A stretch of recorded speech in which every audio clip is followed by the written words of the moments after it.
Cohesion and one big goal is one of the main drivers for all the cruises and expeditions I've ever been on, and for any other scientific mission. The analog astronaut mission was the same thing. We set out to accomplish a certain goal, and there needs to be good leadership in place that reminds people when they drift off, which is just natural.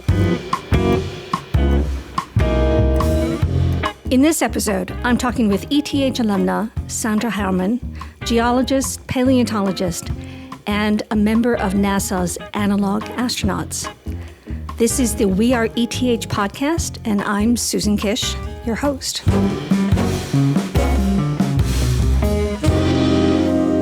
So Sandra, first question above all, what exactly is an analog astronaut? I mean, I didn't know there were digital astronauts and analog astronauts. And what is this? It sounds super cool, by the way. Hi, Susan. It is indeed one of the coolest experiences I've ever had in my life. An analog astronaut is an astronaut that is basically doing the same task that the ISS astronauts do, just on Earth in a capsule in a hangar that's situated at the NASA's Johnson Space Center in Houston. Oh my gosh. So you actually went into a space capsule. I'm sure they had videos outside, so it looked as if you were in space. That's right. And how long were you in this capsule, and why does NASA run these kind of programs? I was in there for 45 days, so 6 weeks, a little bit more than 6 weeks. And NASA runs those experiments to better understand how stressed out humans are. It's all about research of behavior and to find out what protocols can be made better, how they can prepare the astronauts better, what could happen in the crew one-on-one behaviors when certain accidents happen or when there is stress that the astronauts are under because of some emergency or some other situation that's unforeseen. And that's pretty much what we were exposed to in the capsule. And they had cameras everywhere, except for one or two private areas where there was no camera. But other than that, yeah, Big Brother was watching us all the time. I was about to say, it does sound like one of those reality TV shows. And it was for women, if I understand correctly. That's right, yes. And what did they have you simulate certain emergencies, or was sort of like every day exactly the same? Not every day is the same. There is a certain schedule that we work by, just like on the ISS. We used similar methodology and similar break times, and in between, there were some announced and some unannounced events. And we had to work through those with SOPs that we had, standard operating procedures. And then some of them, we just had to come up with solutions that we thought were the best. And if I understand correctly, this was simulating a trip to one of the moons of Mars. That's correct. Phobos or something like Phobos, that. yes, that's right. I wasn't sure how. Oh, yeah, that's a perfect pronunciation.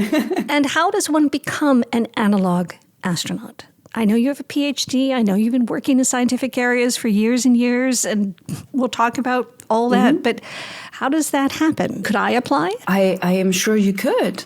Okay. Do you have a scientific background? The first thing... No. All right. The first one is that they want astronaut-like people to apply, which means they would like to have somebody that has a scientific background, a master's, a PhD, and has worked in science or STEM careers for a while. And that is one of the biggest ones that they're looking for, because they want people that are analog astronauts to react similar to how real astronauts would react. And so that was a great background that I had. And then I met somebody that was an analog astronaut, and I heard about that. And I asked the same questions. What is it? Why did you do that? How was it? Did you like it? And how can I become one? Because this might be fun. And so I went down that rabbit hole, and I talked to her for quite a while, and it was really interesting to me. And on a whim, I'm like, okay, let me just apply and see where this goes. If it doesn't go anywhere, at least I tried. And if it does, we'll see how far I get. And maybe this could be a thing that I'm doing. Fantastic. Fantastic.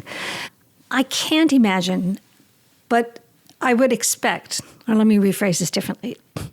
It sounds like you have a lot of experience in being away from home for big chunks of time to do research on that ship. So can you tell us exactly what it is what your job was on as an oceanographer or on that ship, taking care of the scientific instruments? Mm-hmm. Because it sounds like you'd keep going out for 60-day trips, which has to be slightly analogous with 120 or whatever people versus 4, but must have been in some ways good preparation for your experience as an analog astronaut. That's right. And I wanted to share that experience that I had from over a decade as seagoing research support person. I've worked in a lot of different roles, and I thought I'd be a good fit to be an analog astronaut and share my experience with the other 3 that are coming into the capsule and help them along. And it turned out that my experience from the ships that I've sailed on, which you're right, 60-day expeditions were a regular occurrence, that helped really being an analog astronaut. I tended to go out on expeditions for the International Ocean Discovery Program, IODP, and it was a drill ship with an international crew and an international science party. And on that ship, I went through several different laboratories that I supported because it's just wonderful and interesting and challenging at the same time to learn new things, to support a different lab, to help people along, to accomplish research that then is seen in Nature and Science published, and to be part of helping them along is a passion of mine. And so on the ship, I supported the microscope lab, the core description lab, the imaging lab with microscopes and a scanning electron microscope. And I was assistant lab officer for a while, where you deal more with shipping and making sure that the samples that they're taking on the ship get home to them safely, and also stocking the ship up front and talking to the chief scientist on what the research might be, and making sure with the scientists 2-3 months up front that we know what they need and that's on the ship for that expedition so that they can do all the things that they set out to do. And it was challenging every time. And you could see when there was a scientist coming on that's never seen the ship and never been on there, how lost they are at the beginning. And then I loved the feeling of seeing them grow together as a research team and as friends and become a little family over those 2 months, because nobody has their family, and we might go through Christmas and New Year's or Thanksgiving together, and everybody misses the same things from at home, and we support each other. And then it just, you organically grow together. There's no way that people can't get close in an environment like that. We're such social creatures. We are. One of your interviews, you said that the 3 things that helped or that contributed to success were cohesion around a mission, a specific goal, sleep, and hobbies. Can you talk through those 3 things and why they had such an important role in terms of getting people through what is a unique kind of experience? Cohesion and one big goal is one of the main drivers for all the cruises and expeditions I've ever been on. And for any other scientific mission, the analog astronaut mission was the same thing. We set out to accomplish a certain goal, and there needs to be good leadership in place that reminds people when they drift off, which is just natural, that people sometimes lose track, and to pull those people back in and make them get back on their path is one of the important things to accomplish a goal as a team, because a team is only a team if everybody pulls on the same string. That is a great way to accomplish big things. Otherwise, it's not happening. And sleep is super important to be able to concentrate and to stay safe, especially on a ship when weather comes in and the ship moves a lot and it rocks left and right and up and down and forward and backward.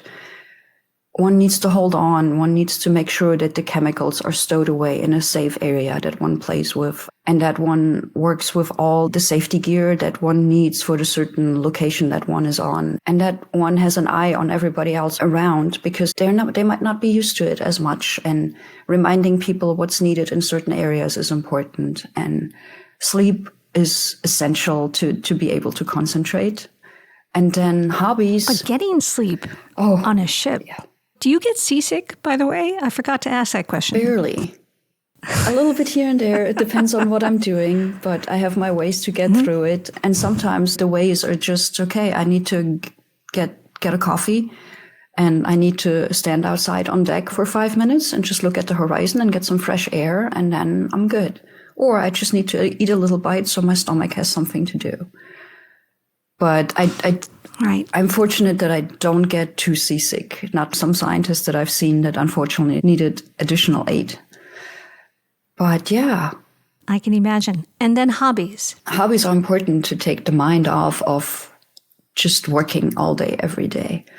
It's important to drift away and to read a good book or to go to the gym and get some of that potential frustration that stows up because a glass vial broke and one of the important samples disappeared in the drain. To get that frustration out and to just start over new and say, okay, I'll get another sample and it'll be okay. Outstanding. So with those 3 sort of key observations, did you find that also true as an analog astronaut? Yes, absolutely.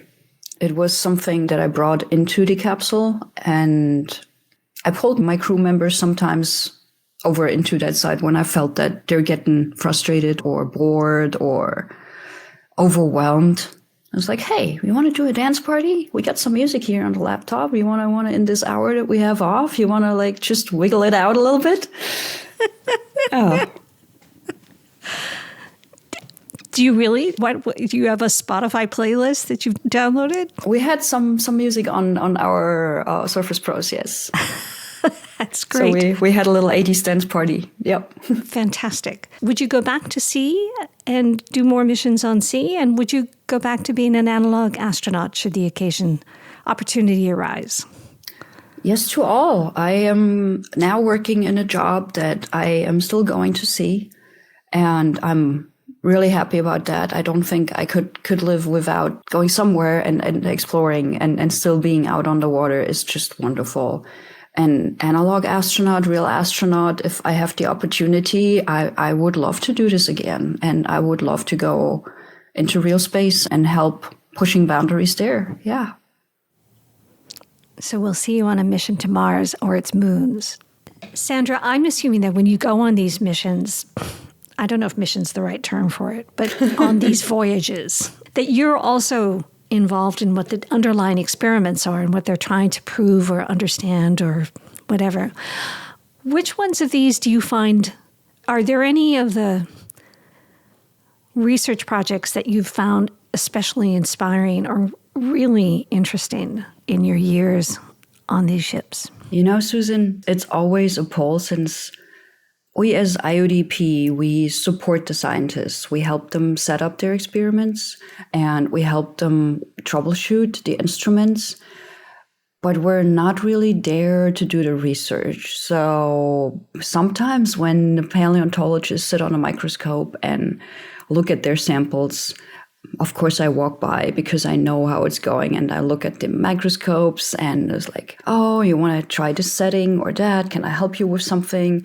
And what are you seeing? And they tell me, oh, there's Amelia Huxley eye or there's a disco aster. I'm like, oh, the stars, I love those. And they look at me and I'm like, yeah, I'm a paleontologist. They're like, oh, wow, okay, come on, have a seat. I want to show you stuff.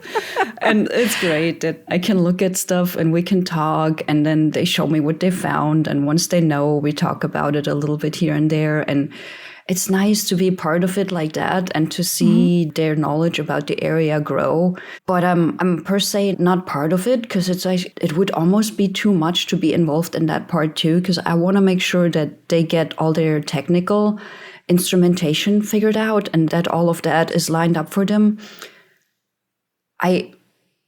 I can only do so much, unfortunately. I'd love to do more. I'd love to have the day have more hours, but I don't. I know. So I need to. It's the scarcest commodity is your time and attention. Right? That's right. And you have to leave time for those important dance parties. That's right. In terms of your academic background, if I understand correctly, you studied geology and paleontology at the TU Bergakademie Freiberg. and got a master's there as well. And then you came to the ETH in Zurich, which is the first time you had been out of Germany. So what caused you to choose the ETH? And what did you study there? What did you do your PhD around? At the ETH, I was fortunate to be one of the last PhD students of Professor Hans Tierstein, who is a big name in the field of paleontology. And at that time, I didn't even realize that. I saw at the end of my master's, I thought, what would I want to do? I would really like to do a PhD. And I saw this position announced and I applied because I wanted to get out of my comfort zone, and going to a different country would be that step. And even though Zurich and Switzerland is not very far from Germany, it was still a different culture. It's very different. And him inviting me to be with the group and have an interview and talking to everybody was already mind-blowing. And seeing the ETH for the first time and working with this group, it came out to be going to the ETH with Hans was a portal to the world. And being there and organizing my own PhD project and being completely responsible for everything was a big step after the master's, where it led to that direction. But the PhD at the ETH and in this melting pot of science and of the greatest minds in the world, and going there and being part of this and seeing them walk by in the morning and say, hey, have you published yet today? And this, whoa. No, I have to have my cup of coffee first, and then I'll publish. That's right. So it was, to me, the ETH, coming there and being allowed to be in this place that made so many great people. And then there's little Sandra there, and I was like, is this really, I need to be my best here and do my best, and to also make them proud of having picked me. And it was a great experience being there. I'm still blown away, as you can hear, and being under Hans was such an honor. And what was the topic of your dissertation? I worked on phytoplankton called coccolithophores, and I worked on their remains, their paleontological remains. Those are coccolith. You can imagine coccolithophores as single-celled organisms, and they have tiny, tiny little platelets around them out of calcite. And they move them in and out for buoyancy, and that's how they travel through the water column and get to light or sink further down. And they are also dependent on nutrients. And I studied how dependent they are on light and nutrients and temperature in relationship to the size of those coccolith platelets, and to find out, is there a relationship, and how is this relationship traced over time? Does it change? Is it the same? And I took certain slices of time and investigated these parameters and looked at parallels. How did you get from the ETH in Zurich to working on chips at the IODP and talk about challenging yourself? Moving from Germany to Switzerland is probably not as significant as moving from Switzerland to California. It is growing into it. So I got to sail on one of the IODP expeditions as scientist because Hans Tierstein, he was one of the people that sailed on those expeditions before. And we had another person in our group that just went out just after I started and went on a ship to get samples. And the samples that I worked on came from those expeditions. And of course, I was naturally curious, where does it come from? How does this work? How do they retrieve them? That's so cool. And then I asked Hans, do you think, would it be okay if I can go on one of those expeditions? I looked at one and I'm really interested in it, and it would be a great addition to my PhD. And he's like, oh, if you can prove that you can still do your PhD in time and you can do this expedition, I need to see a plan, and then we can talk about it. And so I started working on a plan and on an application, and he okayed that, and I applied, and I was fortunate that they took me on as a scientist. Well, you do seem to have a pattern of applying for things out of the blue with fabulous experience and being surprised that you're accepted. But yes. That sounds great. How did your time at the ETH prepare you for what you're doing now? It was, as I mentioned, a melting pot of different cultures and different people coming from all sorts of walks of life, and working with them and recognizing that there are different patterns and that there are differences in life and in people, how they work, prepared me tremendously for everything that I have done so far. Very cool. And yeah. And it sounds like you continue to challenge yourself. If I read correctly, you just got your commercial FAA check ride pilot license. I did. What does that actually mean? I am now a commercial pilot. I can fly people for money, pretty much. Before I was a private pilot, and then I got my instrument rating, which means you can fly through the clouds just based on instruments, or through fog, or when the weather is not good, you can poke through the clouds and get on top. And then after that, I started working on my commercial license, which is a lot more flying hours and a lot more experience. Certain flights have to be accomplished, certain times have to be accomplished, and certain precision standards that are much higher than for private pilots have to be accomplished. And then there is a test flight for a lot of these things, and a knowledge test that needs to be done. And then now I'm a commercial pilot. So I have to say, if I'm sitting here at NASA and I have somebody who's been an analog astronaut, has all those years of experience doing those kinds of 60-day voyages, has a commercial pilot's license and a PhD, it sounds like you're getting yourself ready to be a very interesting candidate to be an astronaut. I would not say no. I think I still need my diving license, I believe. I think they're really interested in having that part also accomplished, but that's just a week of a course, and then that would be done too. So that would not be hard to do. No, especially because now you live in San Diego as opposed to in Houston. That's right. All right. We will be following this with intense interest. Sandra, thank you so much. That was a great conversation, and what a fabulous career. Congratulations, and we look forward to hearing what's come next. Thank you, Susan. Time was flying. I didn't even once recognize that we're this far in already, and it was a pleasure talking to you. Thank you so much. Thank you. So, a couple questions that we always ask our guests.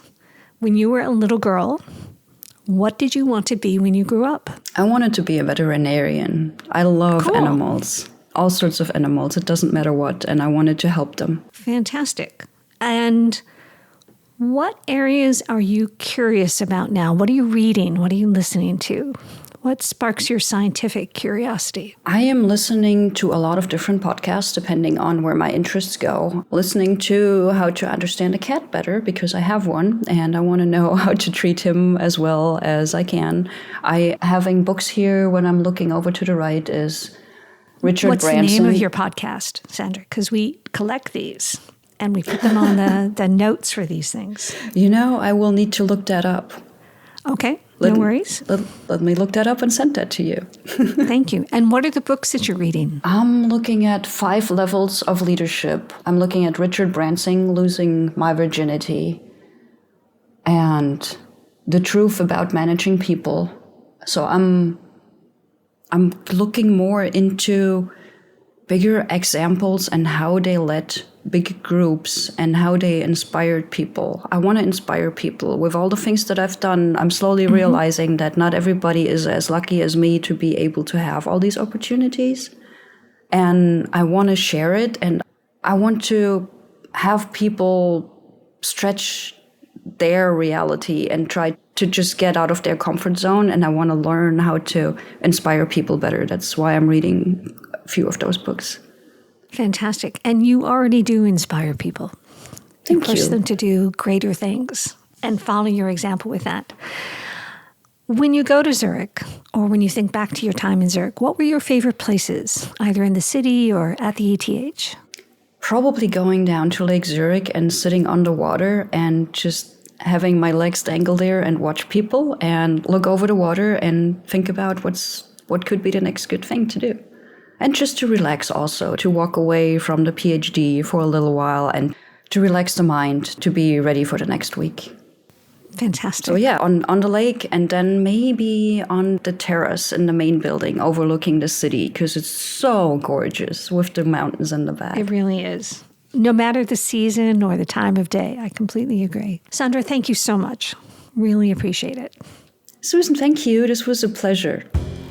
I'm Susan Kish, host of the We Are ETH series, telling the story of the alumni and friends of the ETH Zurich, the Swiss Federal Institute of Technology. ETH regularly ranks amongst the top universities of the world with cutting-edge research, science, and people. The people who were there, the people who are there, and the people who will be there. Please subscribe to this podcast and join us wherever you listen. And if you enjoyed today's conversation, please give us a good rating on Spotify or Apple or YouTube.